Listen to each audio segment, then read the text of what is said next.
Hello friends, ಎಲ್ಲರಿಗೂ ನಮಸ್ಕಾರ. ಕವಿತಾ ಕಿರಣ ಲೋಕಕ್ಕೆ ನಿಮ್ಮೆಲ್ಲರಿಗೂ ಮತ್ತೊಮ್ಮೆ ಸ್ವಾಗತ. ಈ ವರ್ಷ ರಥಸಪ್ತಮಿಯನ್ನ ನಾವು ಯಾವ ದಿನ ಆಚರಣೆಯನ್ನ ಮಾಡಬೇಕು, ರಥಸಪ್ತಮಿ ತಿಥಿ ಯಾವಾಗ ಪ್ರಾರಂಭವಾಗಿ ಯಾವಾಗ ಮುಕ್ತಾಯ ಆಗುತ್ತೆ, ಈ ರಥಸಪ್ತಮಿಯ ಮಹತ್ವವೇನು, ಯಾವ ಸಮಯದಲ್ಲಿ ನಾವು ರಥಸಪ್ತಮಿಯ ಪೂಜೆಯನ್ನ ಮಾಡಬೇಕು ಅಂತ ಇವತ್ತಿನ ವಿಡಿಯೋದಲ್ಲಿ ತಿಳ್ಕೊಳ್ಳೋಣ ಸ್ನೇಹಿತರೆ. ಬನ್ನಿ ಹಾಗಿದ್ರೆ ವಿಡಿಯೋನ ಶುರು ಮಾಡೋಣ.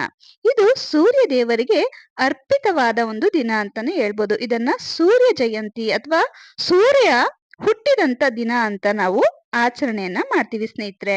ಈ ದಿನ ವಿಶೇಷವಾಗಿ ಸೂರ್ಯೋದಯದ ಸಮಯದಲ್ಲಿ ಪವಿತ್ರ ಸ್ನಾನ ಮತ್ತು ಅರ್ಘ್ಯವನ್ನ ಅರ್ಪಿಸುವುದು ಅತ್ಯಂತ ಮಂಗಳಕರ ಅಂತ ಈ ಒಂದು ದಿನವನ್ನ ಪರಿಗಣಿಸಲಾಗುತ್ತೆ. ಆದ್ರಿಂದ ಈ ದಿನ ಪ್ರತಿಯೊಬ್ರು ಕೂಡ ಬೆಳಿಗ್ಗೆ ಬೇಗನೆ ಎದ್ದು ಪವಿತ್ರವಾದ ಸ್ನಾನ ಮಾಡಬೇಕು. ಅಂದ್ರೆ ಪುಣ್ಯ ಕ್ಷೇತ್ರಗಳಿಗೆ ಹೋಗಿ ಅಥವಾ ಪವಿತ್ರ ನದಿಗಳಲ್ಲಿ ತೀರ್ಥ ಸ್ನಾನವನ್ನ ಮಾಡುವುದು. ಅಂದ್ರೆ ಪವಿತ್ರ ನದಿಯಾದಂತಹ ಗಂಗೆಯಲ್ಲಿ ನಾವು ಅಂದ್ರೆ ಗಂಗಾ ನದಿಗೆ ಹೋಗಿ ಸ್ನಾನವನ್ನ ಮಾಡಬೇಕು.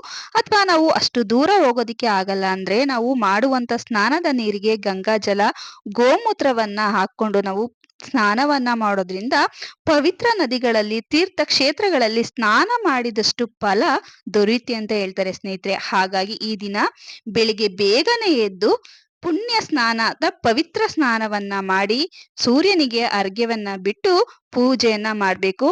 ವಿಶೇಷವಾಗಿ ಈ ದಿನ ಸೂರ್ಯನಿಗೆ ಪೂಜೆಯನ್ನ ಮಾಡುವಂಥದ್ದು, ಸೂರ್ಯನಿಗೆ ಅರ್ಘ್ಯವನ್ನ ನೀಡುವಂಥದ್ದು, ಎಕ್ಕದ ಎಲೆಗಳನ್ನ ಇಟ್ಟು ದೇವರ ಮನೆಯಲ್ಲಿ ದೀಪಗಳನ್ನ ಹಚ್ಚುವಂಥದ್ದು ತುಂಬಾನೇ ವಿಶೇಷವಾದ ಸ್ನೇಹಿತರೆ. ಮುಂದಿನ ವಿಡಿಯೋಗಳಲ್ಲಿ ಯಾವ ರೀತಿ ದೀಪಾರಾಧನೆಯನ್ನ ಮಾಡಬೇಕು, ಹಾಗೆಯೇ ಈ ದಿನ ಸ್ನಾನವನ್ನ ಮಾಡುವಂತ ನೀರಿಗೆ ಎಕ್ಕದ ಎಲೆಗಳನ್ನ ಬಳಸಿಕೊಂಡು ಸ್ನಾನವನ್ನ ಮಾಡುವಂಥದ್ದು ಇನ್ನೂ ಹೆಚ್ಚಿನ ಫಲಗಳನ್ನ ತಂದುಕೊಡುತ್ತೆ. ಯಾವ ರೀತಿ ಎಕ್ಕದ ಎಲೆಗಳನ್ನ ಬಳಸ್ಕೊಂಡು ಸ್ನಾನವನ್ನ ಮಾಡ್ಬೇಕು, ಹಾಗೇನೆ ಎಷ್ಟು ಎಕ್ಕದ ಎಲೆಗಳನ್ನ ಬಳಸ್ಕೊಂಡು ಸ್ನಾನ ಮಾಡ್ಬೇಕು, ಹಾಗೇನೆ ಪೂಜೆಗೆ ನಾವು ಎಷ್ಟು ಎಕ್ಕದ ಎಲೆಗಳನ್ನ ಬಳಸಿ ಯಾವ ರೀತಿ ನಾವು ದೀಪಾರಾಧನೆಯನ್ನ ಮಾಡೋದ್ರಿಂದ ಯಾವ ರೀತಿಯ ಫಲಗಳು ನಮ್ಗೆ ಅತಿ ಶೀಘ್ರವಾಗಿ ಸಿಗುತ್ತೆ ಅಂತ ನಾನು ಮುಂದಿನ ವಿಡಿಯೋಗಳಲ್ಲಿ ತಿಳಿಸ್ಕೊಡ್ತೀನಿ ಸ್ನೇಹಿತರೆ. ರಥಸಪ್ತಮಿ ದಿನದಂದು ಸೂರ್ಯನು ರಥದ ಮೇಲೆ ಪ್ರವೇಶವನ್ನ ಮಾಡ್ತಾನೆ ಅಂತ ನಂಬಲಾಗಿದೆ. ಹಾಗೇನೆ ಈ ದಿನ ಎಕ್ಕದ ಎಲೆ ಸ್ನಾನವನ್ನ ಮಾಡುವುದರಿಂದ ನಮ್ಗೆ ಆರೋಗ್ಯ, ಆಯಸ್ಸು, ಸಮೃದ್ಧಿ ಸೂರ್ಯನ ಮುಖಾಂತರ ಸಿಗುತ್ತೆ ಅಂತ ಹೇಳ್ತಾರೆ. ಸೂರ್ಯನ ದೇವರ ಆರಾಧನೆಯಿಂದ ಈ ದಿನ ಆರೋಗ್ಯ, ಅಭಿವೃದ್ಧಿ, ಅಷ್ಟೈಶ್ವರ್ಯ ಹಾಗೇನೆ ಹಲವಾರು ರೋಗ ರುಜಿನಗಳು ಗುಣಮುಖವಾಗುತ್ತೆ ಅಂತ ಹೇಳ್ತಾರೆ ಸ್ನೇಹಿತರೆ. ಹಾಗಾಗಿ ಪ್ರಮುಖವಾದಂತ ಸಮಯದಲ್ಲಿ ಅಂದ್ರೆ ನಾವು ಮಾಡುವಂತ ಯಾವುದೇ ಪೂಜೆ ಪುನಸ್ಕಾರ ವ್ರತಗಳಾಗಿರ್ಲಿ ಸ್ನೇಹಿತರೆ, ಒಳ್ಳೆ ಸಮಯದಲ್ಲಿ ಒಳ್ಳೆ ಶುಭ ಮುಹೂರ್ತದಲ್ಲಿ ಮಾಡಿದಂತ ಪೂಜೆ ಖಂಡಿತವಾಗ್ಲೂ ಕೂಡ ಫಲ ಕೊಡುತ್ತೆ. ಹಾಗಾಗಿ ಒಳ್ಳೆ ಸಮಯದಲ್ಲಿ ನಾವು ಪೂಜೆಯನ್ನ ಮಾಡಬೇಕು.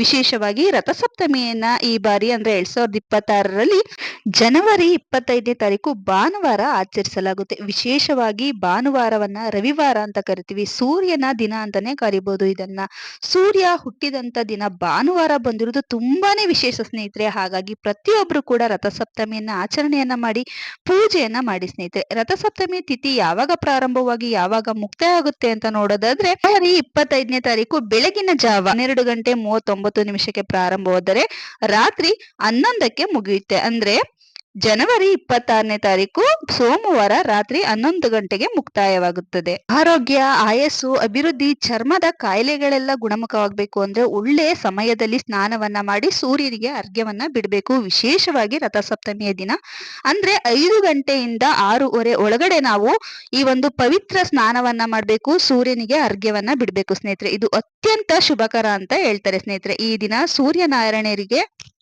ಸಮರ್ಪಿತವಾದ ದಿನ, ಹಾಗೇನೆ ಆರೋಗ್ಯ, ಶಕ್ತಿ, ಸಂಪತ್ತು ಲಭಿಸುವಂತ ದಿನ ಅಂತ ಹೇಳ್ತಾರೆ. ಹಾಗಾಗಿ ಈ ಸಮಯದಲ್ಲಿ ನೀವು ಪೂಜೆಯನ್ನ ಮಾಡಿ, ಸ್ನಾನವನ್ನ ಮಾಡಿ, ದಾನವನ್ನ ಮಾಡಿ ಸೂರ್ಯನಿಗೆ ಅರ್ಘ್ಯವನ್ನ ಬಿಡುವಂತದ್ದು ತುಂಬಾನೇ ವಿಶೇಷ. ಹಾಗಾಗಿ ಪ್ರತಿಯೊಬ್ರು ಕೂಡ ಇದನ್ನ ಆಚರಣೆಯನ್ನ ಮಾಡಿ. ತುಂಬಾ ವರ್ಷಗಳ ನಂತರ ರಥಸಪ್ತಮಿ ಭಾನುವಾರದ ದಿನ ಬಂದಿದೆ ಸ್ನೇಹಿತರೆ. ಹಾಗಾಗಿ ಎಲ್ಲರೂ ಆಚರಣೆಯನ್ನ ಮಾಡಿ. Thank you.